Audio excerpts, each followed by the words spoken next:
Hedge funds aren't built to keep you safe. They're built to give the rich freedom to make big, hidden bets. In 5 minutes, I'll show you exactly how they work and why people still pour trillions of dollars into them. Hi, my name is Tommy Cloud, and I run an investment firm located in Marietta, Georgia, and have done so since 2000. And we serve clients in 17 states. As we look at the hedge fund market, which is now about 5 trillion with somewhere between 30 to 55,000 funds, in this video, I want to look at what hedge means and why the first hedge fund started. Number two, how modern hedge funds operate, including the famous 2 and 20 fees, why the wealthy keep coming back and what that means for you, and what hedge really means is this for number one. Hedge means protection. Think travel insurance. If your flight gets canceled, you lose the ticket, but insurance pays part of it back. The first hedge fund used the same idea, bet on good companies, and at the same time, bet against weak ones. So you're protected either way the market moves. Alfred Winslow Jones did this in the 1950s, and it really changed investments. 5 trillion is a pretty decent amount of money globally into hedge funds. And you look at Charles Schwab when they bought TD Ameritrade, I believe their total assets at the time when this happened was 6 trillion. So that's a lot of money. Number two, how hedge funds have become private and powerful. After the 1929 crash, strict rules were made for public markets. The SEC forced honesty and fair play for regular investors, but those rules focused on public investments. Hedge funds avoid many of those rules by staying private and taking money only from accredited investors. And I want to pause here and just say, look, the hedge funds that are for accredited investors, again, we've talked about this in another hedge fund videos. I don't think they're super impressive, most all of them. The average return for hedge funds is not much higher than your average bond fund. So that's not overly impressive. However, there are definitely hedge funds out there that we're aware of that are for qualified purchasers with net worth of 5 million or higher, where it really is something to be envious of, so to speak. They have returns like the stock market and about a third of the volatility. So that's the lay of the land there with the hedge funds. Now, accredited investors, of course, are people with high incomes or net worth. I think it's $1 million, or 2 out of the last 3 years, you made 200 or more as a single person, or 300,000 or more as a couple. The law assumes they can handle the risk. The privacy gives hedge funds freedoms. They can use leverage, short selling. They can trade currencies and commodities. They can use complex derivatives. They can even buy private deals most people can't touch. Think of public markets like a crowded dock where everyone can see the water. It's safe and clear, but rare catches are uncommon. Hedge funds are like submarines. They're small teams with better tools going deep where others can't. They don't have to show you every move. And money is often locked up for months or years, so their bets can play out. And most hedge funds, of course, have less liquidity than, say, an ETF or mutual fund. Number three, let's talk about the fee reality. 2 and 20. Most hedge funds charge 2 and 20. That's a 2% fee to manage the money, which is paid every year, plus a 20% fee on the profits.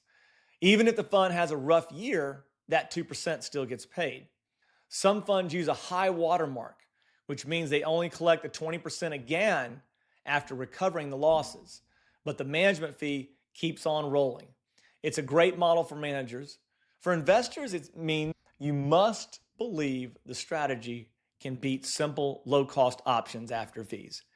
And of course, what's going to give an investor confidence? Long-term track record. That's what does the trick.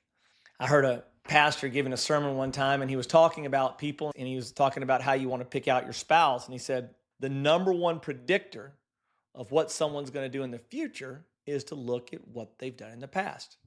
Now, of course, we all know people can change, particularly through the regeneration of their spirit, through faith in Jesus Christ by God's grace. However, a lot of people don't. And when we look at going back to the hedge funds, the history of what the hedge funds have done, which doesn't rely on markets going up and down, we might be able to get a better idea of what they'll do in the future. particularly when we have 10 years of track record, which is what I recommend. So why do the rich still invest in hedge funds? Why do they keep coming back? I want to give you 5 reasons why they keep investing. Number 1 is access. Strategy to deals you won't find on a brokerage app, including complex trades in private markets. Number 2 is asymmetric bets. Some funds hunt for $1 of risk to make a $10 reward. These are rare and hard to get access to. Number 3 is time. Outsource the search for unique opportunities, buy back mental bandwidth. People with millions of dollars or even $1 million, they don't typically want to sift through investments. They want to delegate. That's how they got where they are, a lot of them. They don't have the time for it, so they'd rather just look at the track record, talk to some friends if they can't see track record, and say, okay, we're gonna put some money in here and see how it goes. And then number 4 would be network. Being in the right fund can open doors and relationships, deal flow and insight. It's almost like a kind of like a private club effect. It's not fake it till you make it though, because to get into a hedge fund, you have to already have made it. And then finally, my favorite, diversification. These strategies and hedge funds that don't move like the global stock market. And remember, US and foreign stocks are highly correlated, which means they move very similarly together, both up and down. And so when you have this diversification into a hedge fund, it smooths out your return for your portfolio. And nothing will hurt the long-term performance of your portfolio than big drops. Big drops are so hard to make up, as we saw in the US stock market from 1929 to 1954, break even, from 1966 to 1982. And let's pick on gold, from 1981 to 2000. No asset class, no investment is able to escape this reality. It's like trying to escape gravity. Big drops are literally the knockout blow to long-term returns. And at the same time, you can't time markets. We've seen that. You've all seen the studies where it shows if you're out for one day, the best day of the stock market over a 10-year period, or if you're out the 5 best days, the 10 best days, it greatly hurts your returns. So what can you do? You can diversify. And that's a wonderful thing. And so the bottom line with hedge funds is that they started out as protection. Today, they are private vehicles with more tools, more freedom, and higher risk. And they charge for it. They can win big, lose big, and stay quiet while they work. That secrecy and access is the draw. If you're not in that world, that's fine. Public markets are transparent and do work well over time as well. And I'll repeat this again. Most hedge funds are nothing to be jealous of. They're nothing to focus or spin your wheels about. Very few of the hedge funds are anything, in my opinion, to write home about.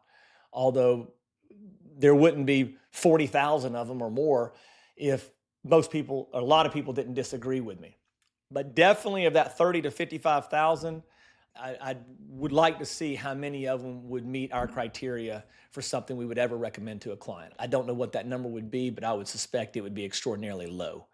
But at least now you know what's behind the curtain. If you're facing sudden wealth, that you've had big money decisions that are coming into your life, you're more than welcome to set up a no cost, no obligation. There will be no hard sell meeting with me. It's only 20 minutes and we can discuss hedge funds and what they might look in your portfolio or what your top financial concerns are and how we can address them. I look forward to seeing you guys in the next video. And again, you can subscribe to our channel if you'd like to see more valuable content on how to be a better steward of the finances that have been entrusted to your care.